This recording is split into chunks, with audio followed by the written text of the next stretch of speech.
በስመ አብ ወወልድ ወመንፈስ ቅዱስ አሐዱ አምላክ አሜን። በስመ አብ ወወልድ ወመንፈስ ቅዱስ አሐዱ አምላክ አሜን። እንግዲህ ዛሬ ዕለቱ ታኅሳስ 29 የገና ዕለት ነው። ታኅሳስ 29 ቀን ምንድን ነው የሚለውን የተወሰነ ሳጠር ያለች እንትን ለእናንተ አደርሳለሁ። ይህ የያዝኩት መጽሐፍ እንደምትመለከቱት ገበገበኒ የተሰኘ መጽሐፍ ነው። እሱ ገበገበኒ ይባላል። ኢትዮጵያ ኦርቶዶክስ ተዋሕዶ ቤተክርስቲያን ባህል አካባቢዎች ስነስርዓትና ባህል ከነሱ በጣም ድንቅ መጽሐፍ ነው።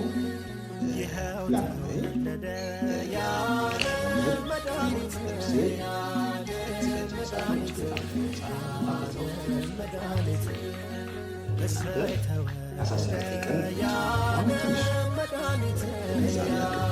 ነው።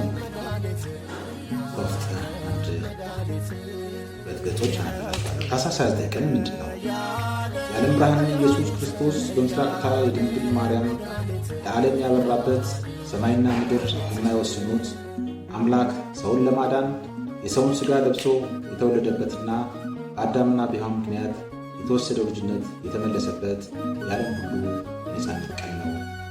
ይህ ዕለት ከልጅ ልጅ ተወልጄ አድንሃለሁ ብሎ ለአዳምና ለሔዋን በገባው ቃል መሠረት ከሦስቱ አካላት አንዱ ወልደ አምላክ በባሕሪ አባቱ ከአብ በባሕሪ ሕይወቱ ከመንፈስ ቅዱስ በመለኮት ሳይለይ በተለየ አካሉ ሰማየ ሰማያት ወርዶ ቅድስት ድንግል ማርያም ከሥጋዋ ሥጋ በነፍሷ ነፍስ ነስቶ በሥጋ ሰብአ ወልዶ የተገለጸበትና ሰውን እንደሚወደው ፍቅሩን ያሳየበት ዕለት ነው።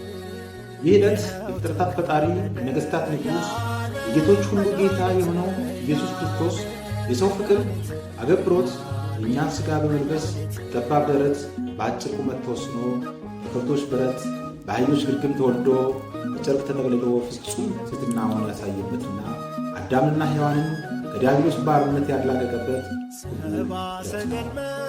ይህ ዕለት ለ5500 ዘመን የሰው ልጅን ረግጦ የኖረ ጠላት ዲያብሎስ እስከ ሰራዊቱ የደነገጠበት አይሁድና ሄሮድስ ንጉሥ የተሸበሩበት ቀን ነው። ይህ ዕለት የተዋረዱ የሰው ልጆች ሁሉ የከበሩበት፣ ከፍ ከፍ ያሉ የዲያብሎስ ወገኖች የተዋረዱበት፣ የወደቁ የተነሱበት ሰባቱ ምርጥጣን የሚባል ሰውና እግዚአብሔር መላእክት ነፍስና ሥጋ ሕዝብና አሕዛብ ታርቀው በአንድ ሲደሰቱ የዋሉበት ታላቅ ዕለት ነው። ይህ ዕለት ሰብአ ሰገል በኮከበርነት በቤተልሔም በከብቶች በረት በአህዮች ጋር በተወለደው አምላክ ወርቅ ዕጣን ከርቤ የገበሩበትና ያመሰግኑበት ቀን ነው። ሰብአ ሰገል ወደ ቤተልሔም ሂደው የሕፃን ክርስቶስ ሊገብሩ የቻሉት የጌታን መወለድ በማውቀው ነው የሚሉት። ይህ ሲባል ብሩህ ኮከብ በቤተልሔም ጌታን መወለድ ነግሯቸው ስለነበር ነው። ይህም ርቱዕ ሃይማኖት የሚባል የቤተ ክርስቲያን መጽሐፍና በቅዱስ ያሬድ ድጓ ይገኛል። ክርስቶስ ሲወለድ የተፈጸሙ መንፈሳዊ ድርጊቶች፣ ጌታ ኢየሱስ ክርስቶስ በተወለደ ጊዜ ተራሮችና ኮረብቶች ተደስተዋል፣ ሰማይና ምድር ሐሴትን አድርገዋል።